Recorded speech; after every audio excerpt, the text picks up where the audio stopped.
Şerife'nin örgü dünyasına hoş geldiniz. Bugün lastik gerektirmeyen hem bayan hem erkek örgülerine uygun olarak kullanabileceğiniz bir örgü modeli hazırladım sizlere. Modelim 4 ilmekten oluşuyor. 4, 8, 12, 16 şeklinde 4 ilmeğin katlarını ayarlamanız gerekiyor. Ben 16 ilmek ile örgüme başlıyorum. Şu anda örgümün ilk sırasındayım. Burası örgümün arka tarafı. Kenar ilmeğini örmeden aldım. İlk 2 ilmeğimi düz örerek başlıyorum. Sonraki 2 ilmeğimi ters örerek başlıyorum. Bu şekilde 2 düz, 2 ters olarak devam ediyorum.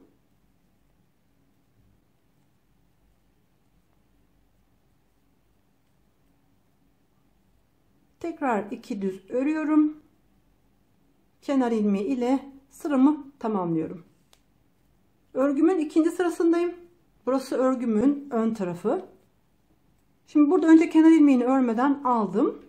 Devamındaki 2 ilmeği ters örüyorum. Bu ters ilmekler örgü bitene kadar devam edecek. 2 tane düz olan ilmeğe gelince burası modelimi oluşturan bölüm. İlk düz ilmeğimi örüyorum. Bir kez ipimi şişime dolayarak ilmek artırıyorum. Sonra ikinci ilmeğimi düz örüyorum.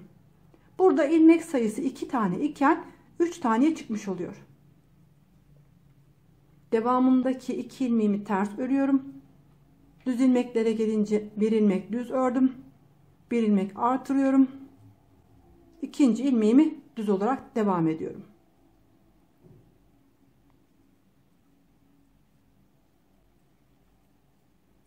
İki ilmek ters ördüm. Kenar ilmeğini örerek ikinci sıramı ön yüze tamamladım. Şimdi örgümün arka yüzündeyim. 3. sıradayım. Kenar ilmeğinden sonra 2 ilmek düz olarak örüyorum. Burada modelimi oluşturan 3 ilmeğe geldiğim zaman ilk ilmeğimi ters, artırdığım ilmeğimi düz olarak örüyorum. Son ilmeğimi tekrar ters olarak örüyorum. Arada 2 ilmek düz örüyorum.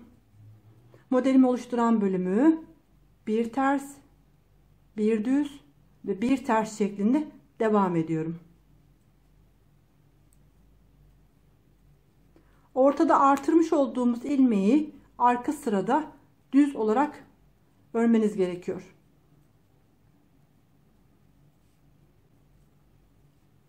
Şu anda örgümün ön sırasındayım.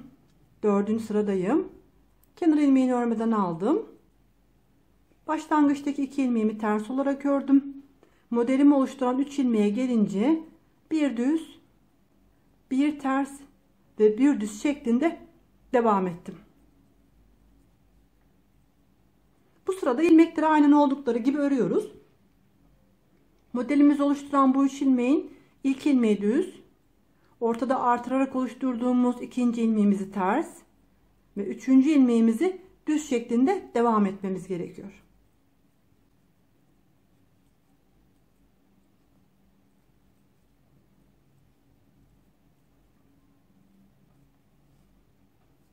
Örgümün arka sırasındayım ve 5. sıradayım. Kenar ilmeğini örmeden aldım. İlmeklerimi aynen oldukları gibi sıra boyunca örüyorum. Ters ilmeklerimi ters, düz ilmeklerimi düz olarak örüyorum.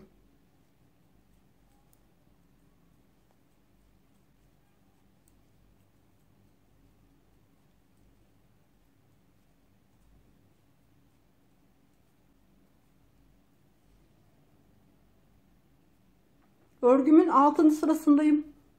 Örgümün şu anda ön sırasındayım. Burası modelimin son sırası. Başlangıçtaki kenar ilmeğini örmeden aldım.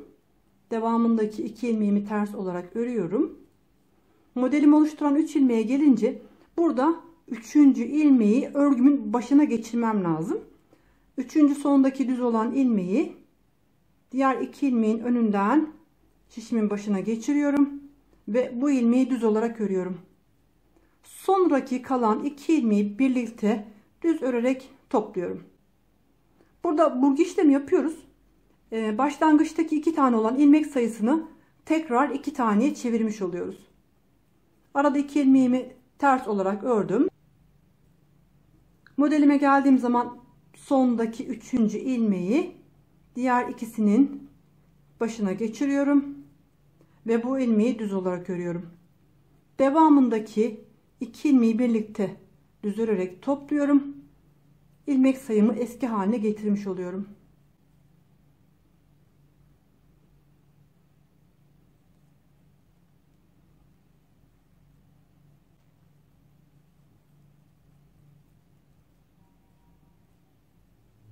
Böylece modelimizi tamamlamış olduk. Bundan sonrasında örgünün ilk başlangıcındaki işlemleri tekrarlayarak örgümüze devam ediyoruz.